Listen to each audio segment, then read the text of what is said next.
Commission looking at it. But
Okay, let's get started. But before we start on the official agenda, I'd like to welcome our newest commissioner, Lynn Schubert.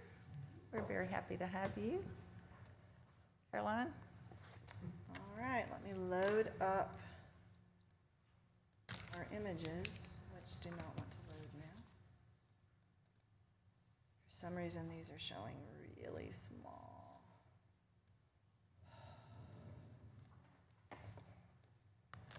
All right, it will not, the computer is not happy today. So what we're gonna do is, I'll do the front and then I'll move to the back. I can't double show them because it keeps making them tiny.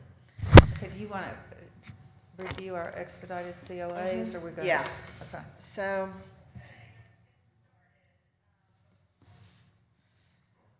we have approval of the March 11th minutes that y'all received in your packet. I need a motion. Motion. So moved. Okay, first by Rebecca, second by Lynn. All in favor? Aye. Okay, motion passes. The fast-tracked COAs since our, whoops, I need to fix that, March meeting, we had 1020 Gordon Drive, that was side and rear fences. 213 Cherry Street, that's a rear privacy fence replacement. 430 Sherman, that's Coleman. That's the project we've been following for some time now. That's one where they've got the replacement post for the front porch. The roofers roofed the front porch. When the carpenters were standing on the front porch to do trim on the upstairs windows, the porch has no stability. How the roofers did it, we don't know, but it was starting to collapse, so they have to now replace the front I've been porch. watching them, they've replaced it. Yeah, and I'm checking with them to make sure that the side panels, which are those original fan decorations, are staying, because those aren't really structural. Jackson Street, 426, that's repair front porch and wood siding and new roof. And then 213 Kane, that is a out-of-state investor owns that, and that's replacing all the overgrown shrubbery in the front yard with that one. So for pending COAs, we have 2 tonight. We are flipping the order to accommodate quorum. And we're gonna start with 615 Grant Street. So I'll outline it and read them what I have. And when I'm done, we'll have you go up to the podium, which is where the mic is, and then you can answer any questions that they have. So these are new owners for this property at 615 Grant. They would like to make exterior changes to their historic 2-story coach house at the rear.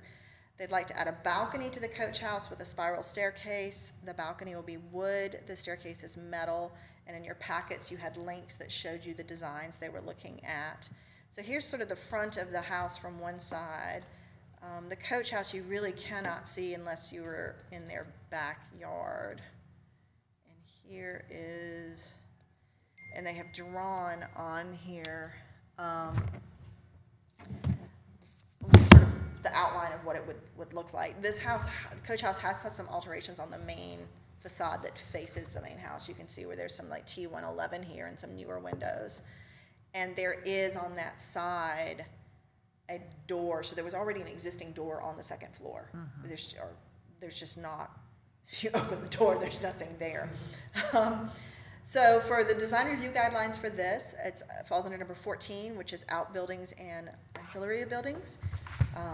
Retain mini garages, outbuildings, and other ancillary buildings built in the early 20th century contribute to the character of the neighborhood and should be preserved and maintained following the general guidelines applicable to residences in the district.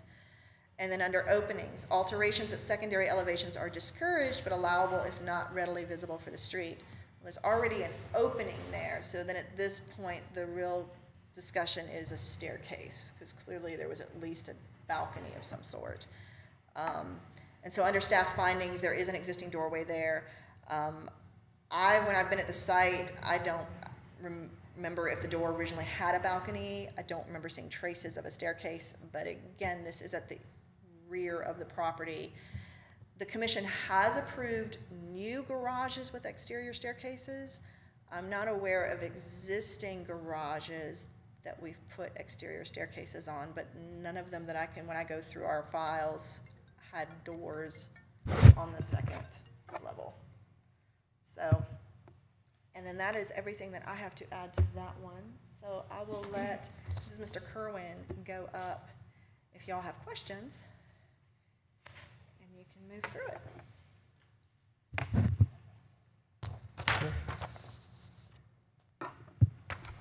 So, Commission have any questions? Barbara, got any questions? Well, I do have one question. I meant to check on this. I drove by the house and I couldn't see the back of, the stone house down the street from y'all, Yes. It has, an outbuilding like yours, and it had, some friends of mine used to live there upstairs, and I wondered what they have as far as their balcony, and do they have a?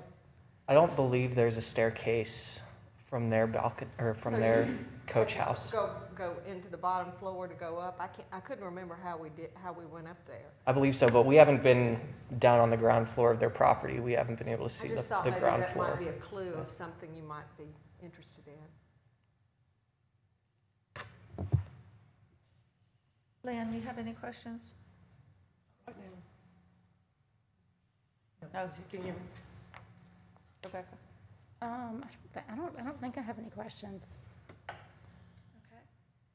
I don't either. I contacted a person who grew up there as a child to ask her if she recalled a balcony and an exterior staircase, and she couldn't remember, and she was going to check with her brother, and she never got back with me.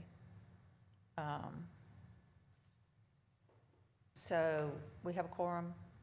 We have a quorum, so we can entertain a motion. Okay. Do I have a motion? Can I have a motion?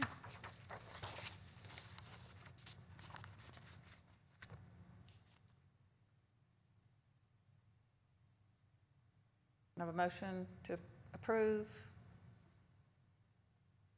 We Anyone need to can, say the deck and the staircase. if that's what the motion is for, yes, to approve as submitted. So I need someone to actually say the motion. A motion that we approve the deck and Okay. the staircase. So to approve as submitted, okay. Do I have a second? Second.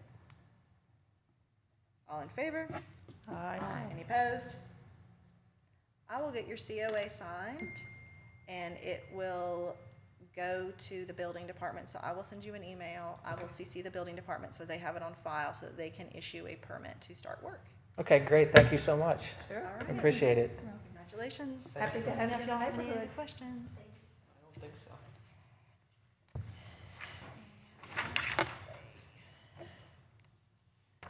What are we going to do without Rebecca? We don't have a quorum, so No. for this next one, Are they sending us a message? Are they sending us a message about the project? Well, I mean, they're each saying, like, well, if someone else comes, do I have to be here? And I'm like, someone has to be here, yes. So, so I'm gonna go ahead. We have a quorum for the rest of my updates, so we're gonna move on to those. And then we will come back to yours, Rebecca. Okay. Lots of staff updates. The 2020 publication for the kids coloring contest. So the council announced award winners Monday night. I'm in the process of finding retail buildings both on Bank and on Second to put all the entries up in the windows. We had 150 almost. oh, entries. that's So it was fabulous. a lot. Then the Bank Street Old Decatur survey, the consultant working on that has finished all the field research. So I'm expecting to see the first draft of survey forms within the next week or so. On COA compliance updates, Matt and I forgot to run by and check the Walnut Street one, that is with legal. 619 Johnston is with legal. Kane Street actually has been removed. They are now fine. Coleman, that's the one that's that constant project. They're just moving forward. That one, every time they sort of get a step forward, something else goes wrong, and then I'm working through that with them. We have some other compliance ones that are sort of on the horizon that I'm working through. Tax credit updates. 113 Second, which is Jamie Reeves. That one has applied for federal and state. They received state. The federal process takes longer for the paperwork. but they went ahead and did all the work without waiting for the feds to respond. So their tax credit will be in jeopardy if they don't meet the standards. So we'll just sort of work through that, because I suspect a number of the changes they made do not meet the standards, and so they will have to fix them or forfeit the tax credit. And the state will be the same way, because they follow the exact same guidelines. Let's see, 722 Ferry, that's Kate Graham's house, the one the tree has gone through. It has been sold, a developer has it, they want to use the tax credit, but as you know, if you've been in that neighborhood, that house is just sitting there with the window open and nothing is occurring. Yeah. I know because that house had a full condemnation order on it, so it also goes through code compliance. They're waiting for updated paperwork on that as well. It just seems to be molding in place every time I It's drive by. very, It's just- yes, it is. Hi, John. And what we'll do, I'm gonna suspend this part, I'll come back to these. We're gonna go ahead and go back now and do that tax credit. John, I'm gonna have to pull Rebecca off because she can't vote because it's hers. What? You get your chair back. Because Rebecca's the applicant, we can't have a quorum. Oh, well, no then. I know. Musical chairs. I know. Bill's coming in here. So, Now, I was the one that told Bill we didn't meet today. you told Bill what? Nothing. Let's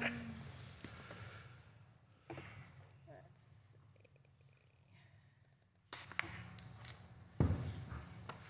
Okay.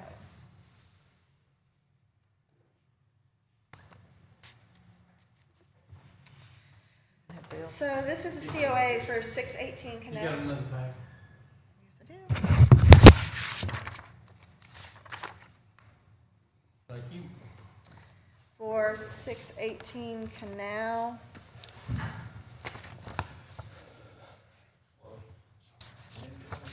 Nobody told me. Okay. They've had prior COAs for minor landscaping work and garage changes for new construction in the rear that were reviewed and approved by staff. This is a larger scope of work. It's for a pool. So the action requested is installation of a backyard swimming pool, swap existing rear gates, resard the backyard, install pavers around the pool, and install a vintage iron fence and gate to close off the sort of existing driveway on the front. This comes under design review guidelines for landscaping, under parking and fencing. Parking areas should be located at secondary elevations wherever possible, and that's what they're doing. They're moving some to the back. Parking lots and driveways should be screened by fencing or shrubbery to separate them from streets and adjacent structures. They still will have some front parking, but they're making it smaller, and they're moving back to the rear. Fences within districts, cast iron and wood pickets are typically found on principal street vantages. Brick, chain link, wood plank, and other wood fences are generally located at secondary. Height, fences at principal street vantages should be no higher than 3 feet. Fences on readily visible secondary vantages should be no higher than 6. Cast iron fences are found throughout Decatur's historic districts and should be retained or repaired as needed. New cast iron fences in historic designs are appropriate for the neighborhoods. Under staff findings, HPC does address pools, but our guidelines don't specifically address them, and the commission has historically just asked that they are behind the house and they're not visible from primary views. And then with the driveway, the applicant is moving the existing driveway to the rear and then leaves that parking pad up front. They're asking for historic salvage fence. The standards don't address that, but because they say new cast iron fences in historical designs are appropriate, that's already sort of setting up an argument that, yes, you could also put in salvaged as well. So staff has nothing else on this, so I will let the applicant go up and address the commission if the commission has questions.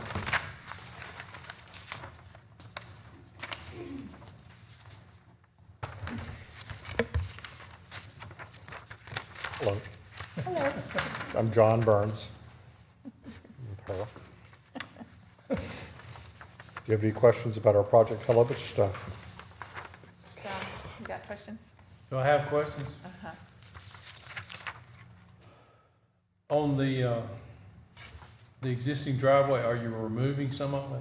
Yes, we will. The plan is this. This is Canal Street. Right. Okay, the existing driveway comes in, makes a slight curve, follows the edge of the property all the way back. All of this is pea gravel entering into the garage.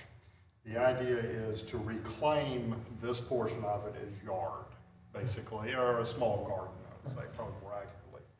Keeping a portion of the driveway where it's slightly wider as a parking pad that could accommodate probably 2 automobiles in off-street parking. But it will allow us to reclaim this as a side yard, all of this, have the pool, this aggregate driveway, and our easement are also concrete aggregate, all the way back to the alley, and this will become our primary method of ingress and egress. So we'll really restore the house. The dash line right there at the end of the existing. Right here? Right, that represents the The fence, the the wrought iron. reclaimed fence. Yes, the reclaimed fence, which is a cast iron or wrought iron fence that will cover this entire space. And it'll be about yay tall.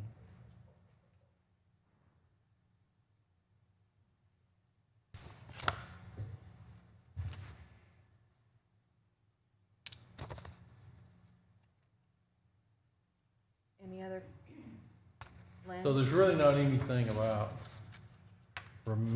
this particular thing of removing a elongated drive to where it's a parking pad. Because essentially they could be using the front as a parking pad already, so they're just removing some of what's already there. They're not adding. We have in the past though, have we not approved gates that went across an existing driveway before?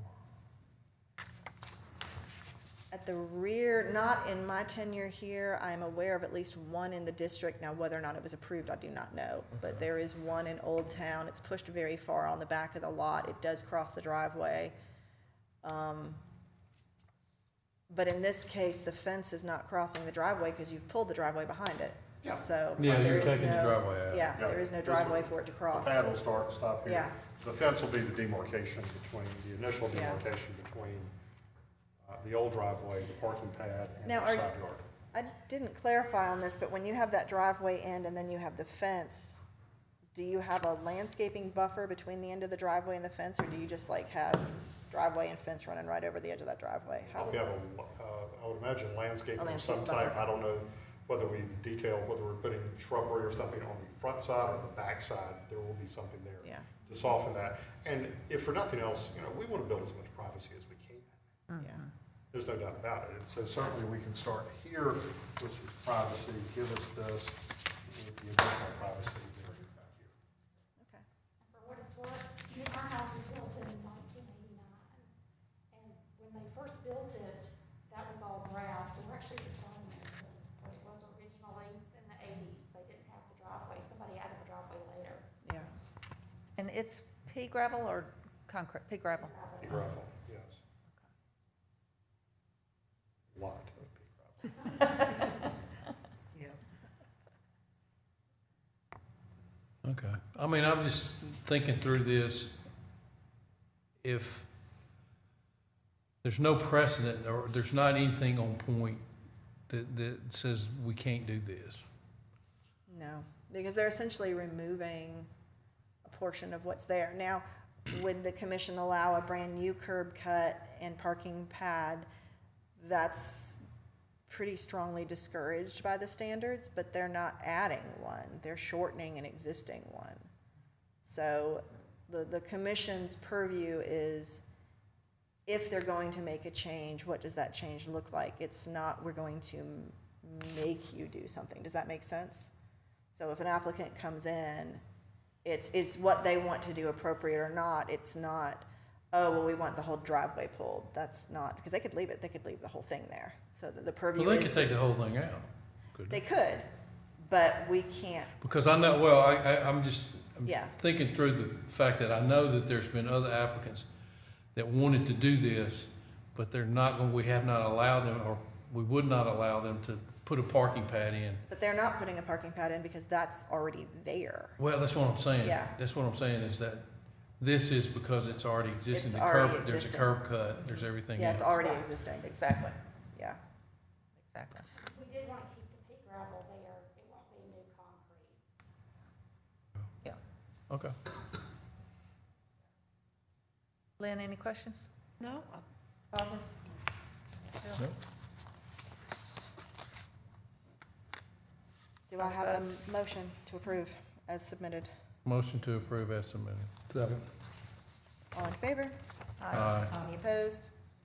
Motion carries. Signed COA, I'll get it to you in the next day or so. I will CC building department, so you can have permits pulled. If you've got any questions, you can come back and ask me. We're gonna bring you back on as a commission member now and finish up the rest of our business. You're welcome. So let's see, where was I? Tax. Are you gonna sell memberships to the pool? Are you gonna sell memberships to the Yeah, pool? yeah, Yeah, you gotta pay for this thing one way or another. I think it's a good way to do it. yeah. Good time. Take her with you. No, she can't go. Oh, let's see, Ferry, so yes, Ferry Street, that's Kate Graham's house, that is just, it is unfortunate. Do we have any idea when the developer's gonna start doing anything? He was supposed to have started doing something several months ago. I met with him and a contractor on site in like December, and they were saying they were gonna, maybe January, but it was like, oh, we're gonna start, because it was very, very cold. I remember it being very cold, and they were gonna start like within weeks, and then just nothing. And I have called them and talked to him and said, you do realize you're missing a window out, like, and no response. So, and of course, they're still flagged by community development as well, but at this point, for whatever reason, they're not moving forward. So what happens if it just continues to sit there? I mean, do we have any kind of a time limit that we can impose on them? or- It's already under a condemnation order from the city. I mean, there's not a whole lot else short of the city tearing it down and sending them the bill. I mean, there's not, I mean, I can check and see if there's a fine structure if it continues, but I don't know if there is. That would not be on our end, that would be on ComDev's end, on code enforcement, because it is a condemned building and it has had. But no, it is unfortunate, and it's a, you know, it's a very stately home. It has a very distinct presence on that street, and it is just unfortunate, because we had the 4 houses that were damaged on that street. That have all You know, totally- one was completely done, one is mostly done, one they keep off and on working, and then there's this one.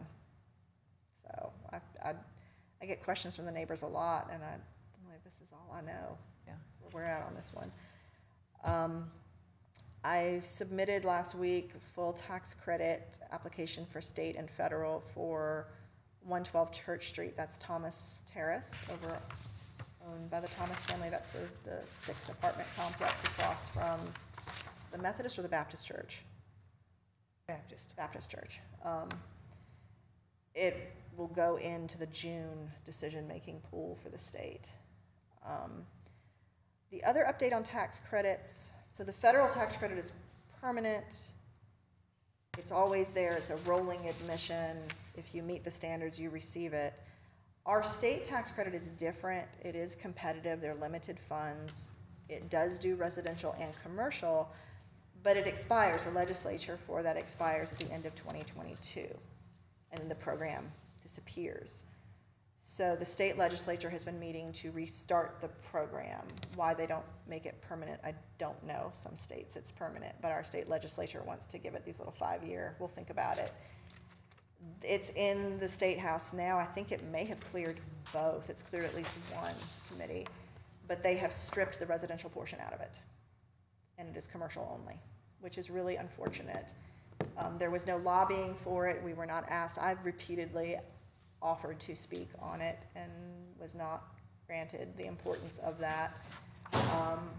So it is not, it will be pulled out. So after 2022, for at least the next 5 years, that will not be a tool available to, Oh, that's a it's only shame. developers and income producing properties. And there is no federal one for private property that is not income producing. So that is the one tool we had in our toolbox, which is unfortunate. CLG update, which I didn't have on the agenda because that happened since I wrote the agenda.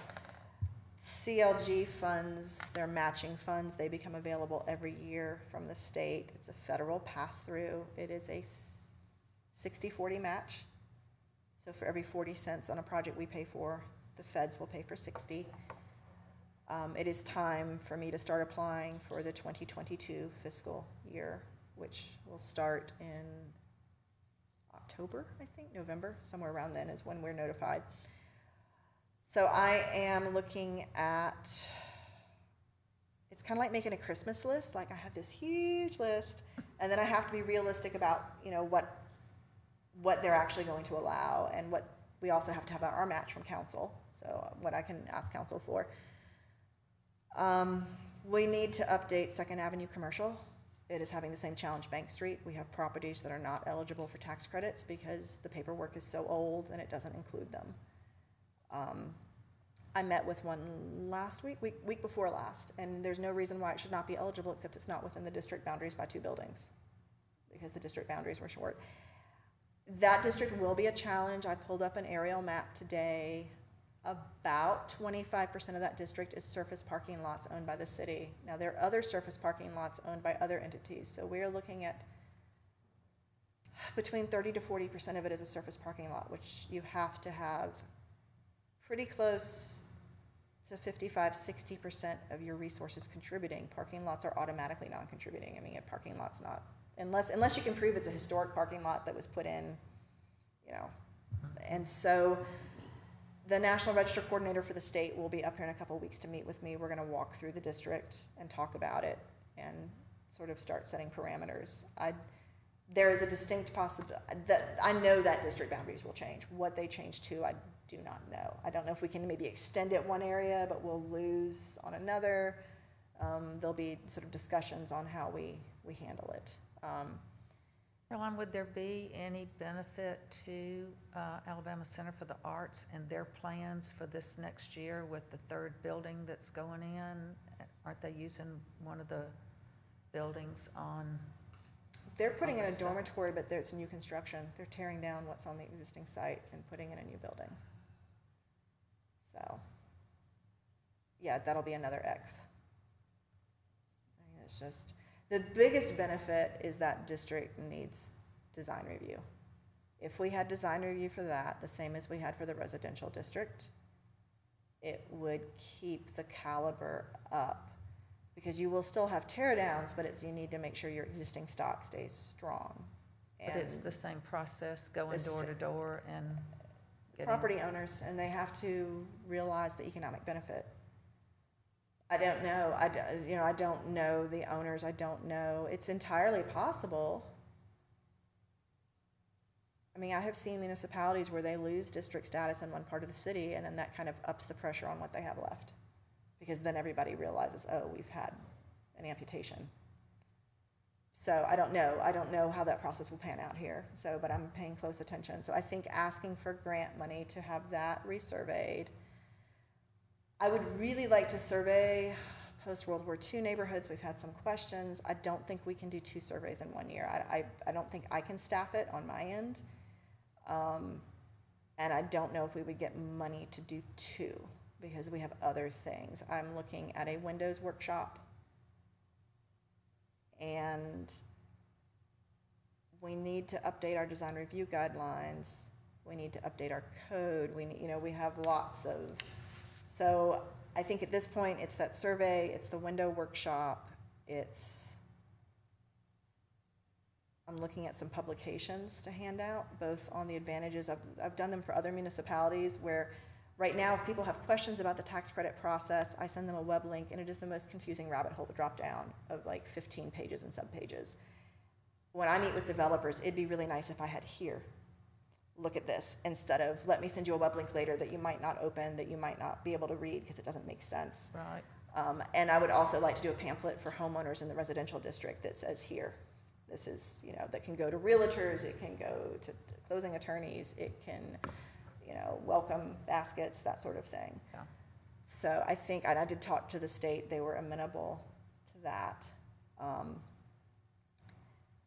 And so I'll put in at least for those 3, and then I'll sort of have discussions both in terms of the city's end, what the city wants to prioritize. Because we do have other districts we can talk about. We do have other survey work. We have lots of other, Simpson's Florist. There's that pool store on 6th Avenue out near Saputo, across the street from Saputo. Is it Johnston Pools? It's this amazing mid-century modern building. That could very well be eligible for both ad valorem and tax credits, but people don't think of it because they just think of the two districts. Yeah. There's also Old Town East and West. They are National Register districts. Those buildings I need to be able to, COVID kind of put a stop on all my public meetings that I had lined up. Yeah. So all of that sort of still hasn't, I'm hoping this summer will start to pick up again. We need to, one of the things we had also talked about was a preservation plan, and we talked about that with NACP, and it might be that the preservation plan comes before the design review guidelines and the code review, that the preservation plan gets pushed first to really start the planning process. I have reached out to some peers at other cities to ask about how that worked with them in their process. We could also ask for money from the state if, I'm trying to remember if the National Association of Preservation Commissioners has a meeting this year. They meet every other year. Last year they were supposed to be in Tacoma, Washington. They had to go virtual. I don't know if that means they're having an in-person meeting this year or not. If they are having an in-person meeting this year, we can ask for travel budget to support commissioners going. I think it was going to be in Ohio. I'd have to go check. What time of year is that normally? It's normally in the middle of the summer. So I will check, or it might be, I guess, no, in this case, it would be asking for 2022. That's what it is. It would be asking, so it would be for next year. So I can find out, but if people are thinking, hey, next summer, I'd really, because the commission training was fun, but you should try going to an actual full meeting. I mean, it's, those of you, some of you did it virtual and you heard it, but it's session after session, you meet other commissioners. I mean, a lot of the good data is really when you meet up with people from other cities over dinner and you're just like, what, your city does this? Yeah. Why don't we do this? Okay, how's this work? You know, and like, who do we talk to? How does this happen? Yeah. And then it also was like lots of tours. They'll show you rehabbed buildings. They'll give you case studies. That and National Main Street and National Trust, those are kind of the three big preservation conferences. Each one has their own sort of unique, but from y'all's perspective, the commission one would be the strongest one to attend. Yeah. So I can ask That'd be on that. We do need to have a board retreat at some point, so I want y'all to be looking at your calendars and thinking if we met up for the better part of a full day with a lunch break in the middle to just sort of talk about what's working, what's not working, where do we want this to be going, are there key partners who need to be at the table that haven't been utilized yet? We haven't had one since this position has been created. So I've talked to some of you individually, but some of these discussions really need to be more roundtable with everyone being able to bounce ideas off at the same time. So look at your calendars, think about what that could look at. I'll try to figure out where we can Shanghai some space. It's probably Would it be like on a Saturday? it would probably be on a Saturday, and I'm guessing we might even get like the second floor of Old State Bank or something where we can just spread out and have the space. Or the chamber conference room? Chamber conference room? Yeah. It would be So, or using use it. something at the East Center, or so. But start looking at your calendars. Or the Cook Museum. Do they have a conference They room? do have a conference room. And they have a They lunch do. place. So I can reach out. I can do that. Oh, awesome. It looks like the Historic Decatur Association is interested in partnering with the city on looking at signage, street corner signage. So like where it says like 6th Avenue in Jackson, or Bank and Vine. And I'm gonna reach out to tourism to see if they could do matching money. Obviously, not Fabulous. every sign would get paid for at once. I expect they'd probably start the 6th Avenue corridor because there's funding on that project, and then start moving out. And like, Yeah. it might be that tourism maybe is willing to help assist on the borders with the district. Yeah. And then we just start going in. There was some discussion on their Facebook page about the sign that was mowed down and who owns that sign. And I need a picture of that sign to know what sign they're talking about. well, it's a black and gold Albany sign. Because the black It and gold wasn't Albany sign. it wasn't a big like marker, but it was, Because the one I'm familiar with is the one on the east side of the street near the DU pumping station, and that one's there. yeah. No, this one was on the opposite side of the street. There's I thought it was just a green directional sign. One of the, I don't think it was Black and Gold. You don't think it was one of our new Yeah. signs? Black and Gold was in the triangle, and the one on the other, right across from where we lost the sign, and then the one up on the triangle coming from Somerville Road. There are only 3 of them. Okay. Yeah, I think that one was a city directional sign. Well, there's also the Yeah. one on Moulton Street too, so I guess there are 4 of them. Did it disappear? It was hit It by got a- hit by a car in September, and it's been tied up in legal, my understanding is that it's been tied up in legal at the Yeah. city, and they haven't replaced it or done anything Yeah. about it. Well, and I think, and this is sort of one of these discussions that when you have group like the Delano Park Conservancy or the Historic Decatur Association, and they are purchasing items that are then going to the city, how do those get transferred with an MOU? You know, if something happens to them, who is responsible? Yeah, because Because they're not cheap. They're not, but there's not, you know, if you don't have an agreement that says, well, if it disappears in the first 6 months, who replaces it, you know?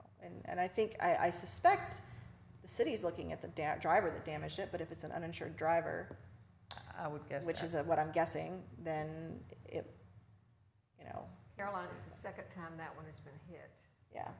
So they've already replaced it once, and then that one was funded through tourism, I think. It was not funded through HDA or, but it was probably a grant from tourism, state tourism.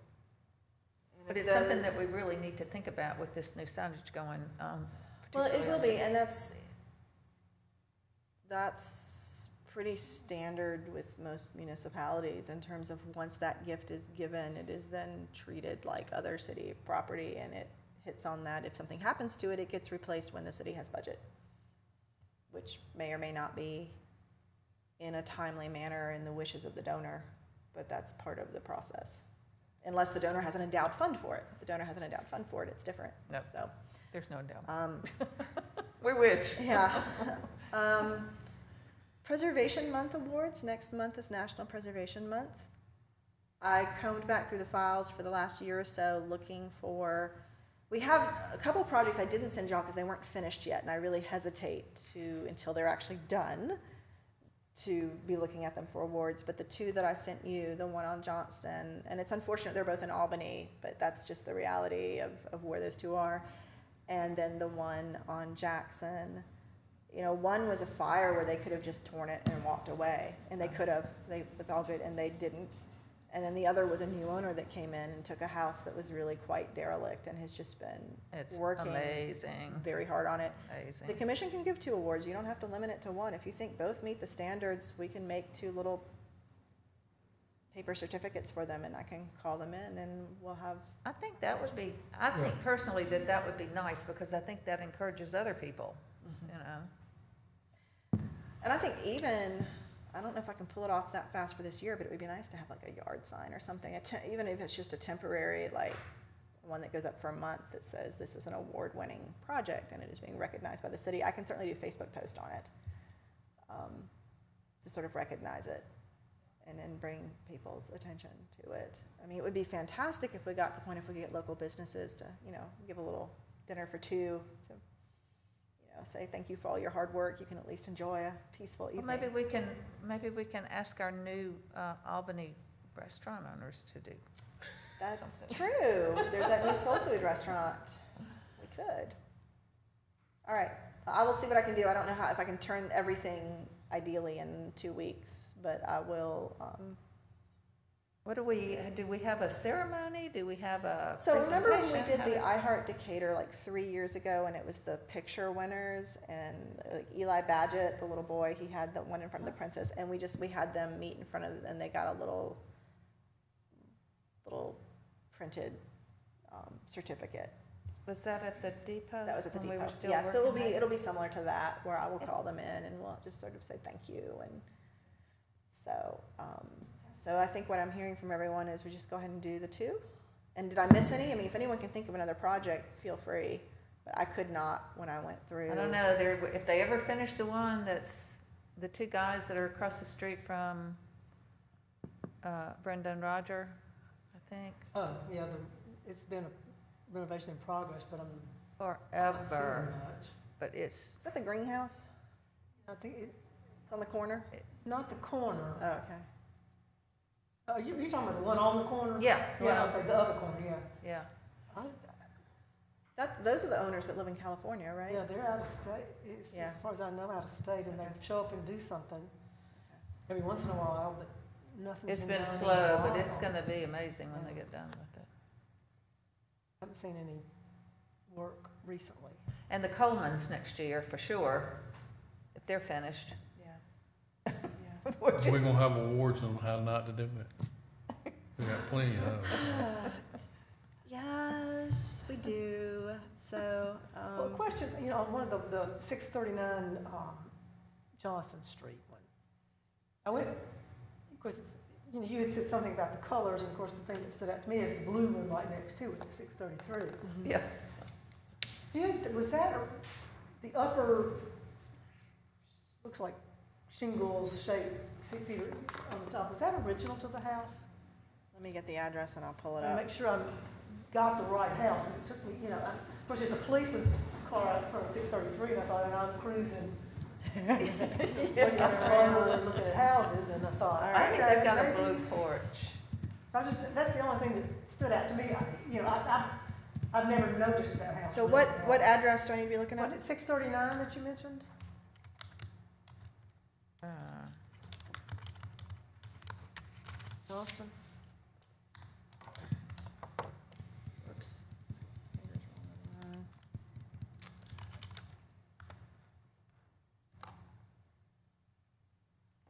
Yes, so this is the one, and this is it in its current rebuilt state. This is the one that had the really big fire. They really went through the ringer trying to find their front door. That's one where it was an odd size, and they were trying to find salvage, and she called me from salvage yards, and then they wanted to make the entry larger, and the commission's like, no, you stay with what you got. And so yeah, this is the one on Johnston. Oh, And this is one where they had wanted to do a different front porch configuration. And I had said, based on what I was seeing, it had a very specific front porch configuration. And then we found a historic photo that supported what I was saying, and they went back with this one. So is this the one you were asking about, Lynn? I Yeah. think so. Yeah. I said, as many times as I went by there, I don't remember the blue shutters. There were blue shutters on it before the fire. Yeah. But I said, Yeah, literally, I went by in the Yeah. last day or so. yeah. So. Okay, so then what I'm hearing is both. So I will yeah, I think so. work on that.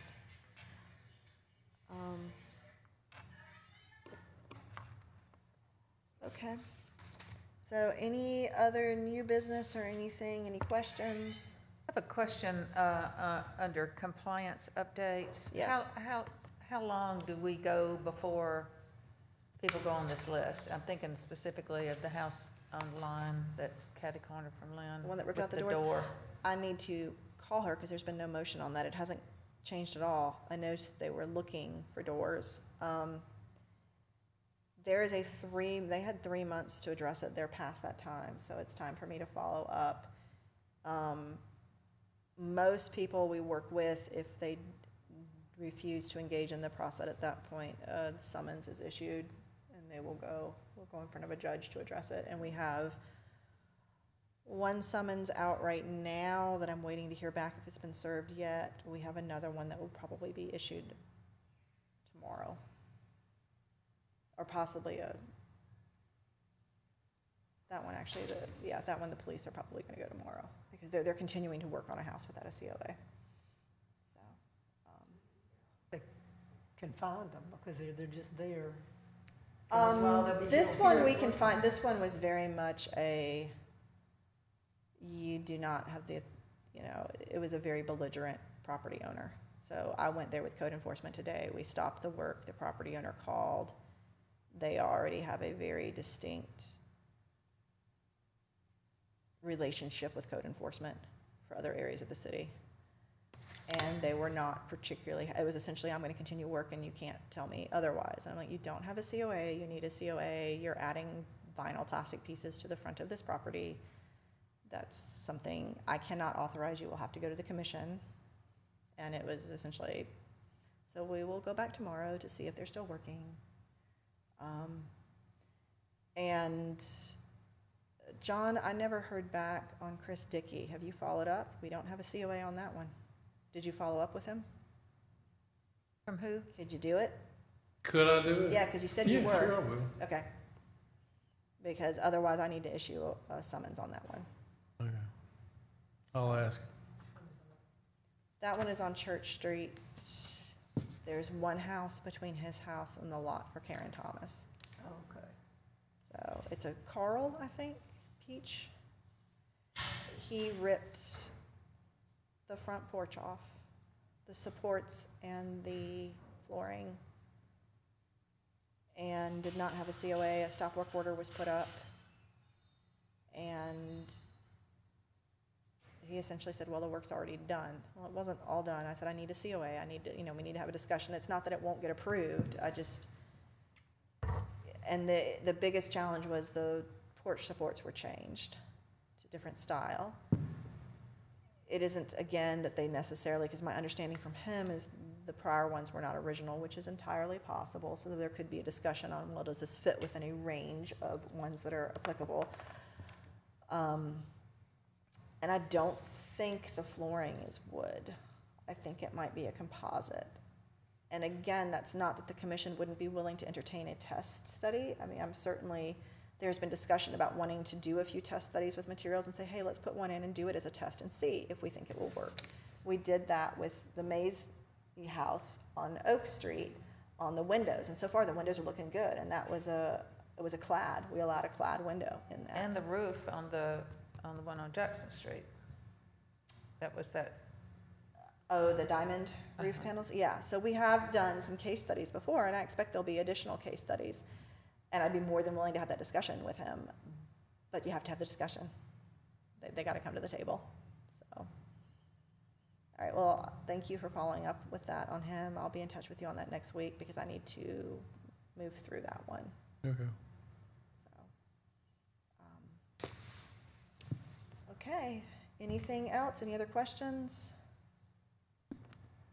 All right, do we have a, I make a motion we adjourn. Second. all in favor? Aye.